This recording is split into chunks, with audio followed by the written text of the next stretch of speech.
मेरे प्यारे बच्चों, आप सब कैसे हैं? आशा करती हूँ कि आप सब ठीक होंगे। बच्चों, आज हम क्लास 6 का चैप्टर नंबर 5 अक्षरों का महत्व पढ़ने जा रहे हैं। इस चैप्टर के अंदर हम पढ़ेंगे कि आखिर अक्षरों का हमारे जीवन में क्या महत्व है और अक्षरों की शुरुआत कब और कैसे हुई। तो चलिए शुरुआत करते हैं। अक्षरों की कहानी। यह पुस्तक अक्षरों से बनी है। सारी पुस्तकें अक्षरों से बनी हुई है। तरह तरह की पुस्तकें और तरह तरह के अक्षर। बच्चों, आप ये जो पुस्तक पढ़ रहे हैं ये भी अक्षर से बनी हुई है, और चाहे इसके अलावा आप कोई भी बुक पढ़ें वो सभी क्या हुई है, अक्षरों से ही बनी हुई है। अक्षर हैं तो तभी हम पढ़ भी पा रहे हैं। दुनिया में अब तक करोड़ों पुस्तकें छप चुकी है। हजारों पुस्तकें रोज छपती है। तरह तरह के अक्षरों में हजारों की तादाद में रोज ही समाचार पत्र छपते रहते हैं। इन सब के मूल में है अक्षर। हम कल्पना भी नहीं कर सकते कि यदि आदमी अक्षरों को ना जान जाता तो आज हम दुनिया का क्या हाल होता, तो आज इस दुनिया का क्या हाल होता। बच्चों, हम हजारों पुस्तकें रोज पढ़ते हैं, समाचार पत्र पढ़ते हैं, और हम हर एक उसमें क्या देखते हैं, अक्षर। हम कल्पना भी नहीं कर सकते अगर ये अक्षर ना होते तो हम सब कुछ कैसे जानते। हम इतिहास को हम पढ़ते हैं, आज हम अपने इतिहास में जो भी कुछ हुआ हम उनके बारे में जानते हैं। तो अगर ये अक्षर ना होते तो हम कल्पना भी नहीं कर सकते थे कि आखिर हम इतिहास के बारे में कैसे पढ़ते। इवन आज हम ये जो आपको पढ़ा रहे हैं ये भी एक अक्षरों की देन है कि आज हम आपको पढ़ा पा रहे हैं। कोई कह सकता है कि हम अक्षरों को अनादिकाल से जानते हैं। अनादिकाल मतलब जो लंबे समय से चला आ रहा है। अक्षरों का ज्ञान हमें किसी ईश्वर से मिला है। पुराने जमाने के लोग सचमुच ही सोचते थे कि अक्षरों की खोज ईश्वर ने की है, पर आज हम जानते हैं कि अक्षरों की खोज किसी ईश्वर ने नहीं बल्कि स्वयं आदमी ने की है। बच्चों, पहले हम सोचते थे, पुराने जमाने के लोग सोचते थे कि अक्षरों की खोज शायद भगवान ने की है, बट आज जब हमें पढ़कर ये पता चला है कि अक्षरों की खोज किसी ईश्वर ने नहीं बल्कि किसने करी है, आदमी ने ही की है। अब तो हम यह भी जानते हैं कि किन अक्षरों की खोज किस देश में और किस समय हुई है। हमारी यह धरती लगभग 5 अरब साल पुरानी है। हमारी धरती कितने अरब साल पुरानी है बच्चों? 5 अरब साल पुरानी है। और 2-3 अरब साल तक इस धरती पर किसी प्रकार के जीव जंतु भी नहीं थे। मतलब धरती हो गई 5 अरब साल पुरानी और 2-3 अरब साल तक तो इस धरती पर किसी भी प्रकार के जीव जंतु नहीं थे। फिर करोड़ों साल तक केवल जानवरों और वनस्पतियों का ही इस धरती पर राज्य रहा। और फिर करोड़ों साल तक किसका राज्य रहा? जानवर और वनस्पति, यानी कि जानवर और पेड़ पौधों का राज्य रहा। आदमी ने इस धरती पर कोई 5 लाख साल पहले ही जन्म लिया है। धीरे धीरे उसका विकास हुआ। कोई 10,000 साल पहले आदमी ने गांव को बसाना शुरू किया।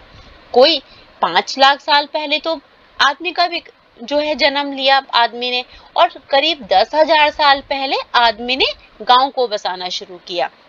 फिर वह खेती करने लगा, वह पत्थरों के औजार का इस्तेमाल करने लगा। फिर उसने तांबे और कांसे के भी औजार बनाए। यानी कि पहले क्या हुआ, पहले 5 लाख साल पहले आदमी ने जन्म लिया, उसके 10,000 साल पहले, अब से 10,000 साल पहले करीब आदमी ने गांव को बसाना शुरू किया। जब गांव बस गए तो उसने धीरे धीरे खेती करना शुरू किया और पत्थरों से औजार बनाए, और फिर तांबे और कांसे के भी औजार बनाए। इस तरह क्या हुआ, धीरे धीरे आदमी का विकास हुआ। प्रागैतिहासिक मानव ने सबसे पहले चित्रों के जरिए अपने भाव व्यक्त किए। प्रागैतिहासिक काल का मतलब होता है बच्चों इतिहास से पहले का समय। इतिहास हम बोलते हैं उसको जब से हमने लिखना पढ़ना शुरू किया, यानी कि जब से ये अक्षर आए और हमने इसको एक पेपर पे जब हमसे मतलब इस प्रकार समझिए, जब हमने पेपर पर पढ़ना शुरू किया इसको कि भी पेपर पे हमें एक लिखा हुआ में इतिहास मिल रहा है, तो उसको तो बोला हमने ऐतिहासिक काल। लेकिन अगर उससे भी पहले की बात करें, जब ये अक्षर नहीं थे तो पहले के काल को क्या बोलते हैं? प्रागैतिहासिक काल। यानी कि आपने देखा होगा पहले क्या होते थे, अक्षर तो हुए नहीं थे, किसी भी लिपि का विकास नहीं हुआ था, तो उससे पहले कोई भी अगर अपने भावों को व्यक्त कर रहा है तो वो कैसे कर रहा है? चित्रों के माध्यम से कर रहा है। जैसे आपने देखा होगा कि भीमबेटका की गुफाएं वगैरह महाराष्ट्र में मिली है, तो हमें कैसे पता चला है? उन चित्रों के माध्यम। हालांकि हमें क्योंकि उस समय तो अक्षर ही नहीं थे, तो हमें उस समय का कुछ भी हमें यहाँ लिखा हुआ हमें कुछ नहीं मिलता है, तो उस समय के जो चित्र थे उससे ही हमने उसके काल का पता लगाया है, प्रागैतिहासिक कालों का। तो उस समय के जो अक्षरों का ही अपना महत्व था, अक्षर ने सॉरी ये जो चित्र बनाया करते थे। प्रागैतिहासिक मानव ने सबसे पहले चित्रों के जरिए अपने भावों को व्यक्त किया, जैसे पशु पक्षियों आदमियों आदि के चित्र बनाए। इन चित्र संकेतों के बाद में भाव संकेत अस्तित्व में आए। जब ये चित्र जब चित्रों के संकेत मिले तो उसी के बाद में जो है भाव के संकेत अस्तित्व में आए। जैसे एक छोटे वृत्त के चहुं मतलब चारों ओर किरणों की घोतक रेखाएं खींचने पर वह सूर्य का चित्र बन। अगर हम सूर्य के चारों ओर अगर हम एक गोल कोई वृत्त बनाए, कोई गोला बनाए, उसके चारों ओर अगर हम चित्र में लाइनें खींच दे तो क्या होता है, सूरज का चित्र बन जाता है। बाद में यही चित्र ताप या धूप का भी घोतक बन गया, क्योंकि हमें पता है कि सूर्य जो है हमें ताप देता है, धूप देता है। इस तरह अनेक भाव संकेत अस्तित्व में आए। तब जाकर काफी बाद में आदमी ने अक्षरों की खोज की। अक्षरों की खोज के सिलसिले को शुरू हुए मुश्किल से 6000 साल हुए हैं, केवल 6000 साल। यानी कि अक्षरों की खोज का सिलसिला कितने टाइम पहले शुरू हुआ है, मुश्किल से 6000 साल पहले। तो चलिए देखते हैं। अक्षरों की खोज के साथ एक नए युग की शुरुआत हुई। जैसे ही अक्षर की खोज आई, अब तो चित्र बनाने की जरूरत नहीं रही। हालांकि उनका ऐसा नहीं कह सकते कि उनका महत्व बिल्कुल कम हो गया, लेकिन अक्षरों के माध्यम से जो कई बार कुछ भाव ऐसे होते थे जो हम पर्टिकुलर अपने भावों को व्यक्त नहीं कर पाते थे, लेकिन जैसे ही अक्षर आया और एक मतलब क्रांति सी आ गई, हम बहुत कुछ जो है लिख कर रखने लगे। अक्षरों की खोज के साथ एक नए युग की शुरुआत हुई। आदमी अपने विचार और अपने हिसाब किताब को लिखकर रखने लगा। तब से मानव को सभ्य कहा जाने लगा। आदमी ने जब से लिखना शुरू किया तब से इतिहास आरंभ हो गया। यानी कि आप ये बात मैं आपको पहले बता चुकी है कि जब से इंसान ने लिखना शुरू किया तब से वो क्या कहला, इतिहास। इतिहास यानी कि जिसके हमारे पास में लिखे हुए सबूत है वो इतिहास। और उससे पहले का समय प्रागैतिहासिक काल। किसी भी कौम या देश का इतिहास तब से शुरू होता है जब से आदमी के लिखे हुए लेख मिलने लग जाते हैं। इस प्रकार इतिहास को शुरू हुए मुश्किल से 6000 साल हुए हैं। उसके पहले के काल को प्रागैतिहासिक काल यानी इतिहास के पहले का ही काल कहते हैं। अतः हम देखते हैं कि यदि आदमी अक्षरों की खोज नहीं करता तो आज हम इतिहास को ही ना जान पाते।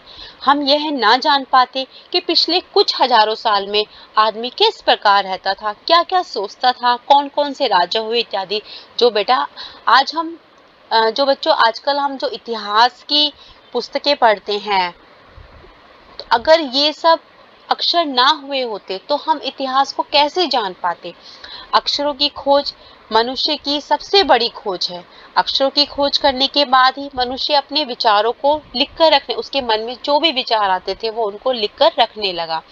इस प्रकार एक पीढ़ी के ज्ञान का इस्तेमाल दूसरी पीढ़ी करने कर लगी। यानी कि इतिहास में कुछ लिखा हुआ है तो अब उसकी बातें हम लोग जानते हैं, यानी कि उसके ज्ञान को हम पढ़ रहे हैं और हम जो लिखेंगे हमारे ज्ञान को कोई और पढ़ेगा। यानी कि एक पीढ़ी से दूसरी पीढ़ी उसका फायदा उठाएगी। अक्षरों की खोज करने के बाद पिछले 6000 सालों में मानव जाति का तेजी से विकास हुआ।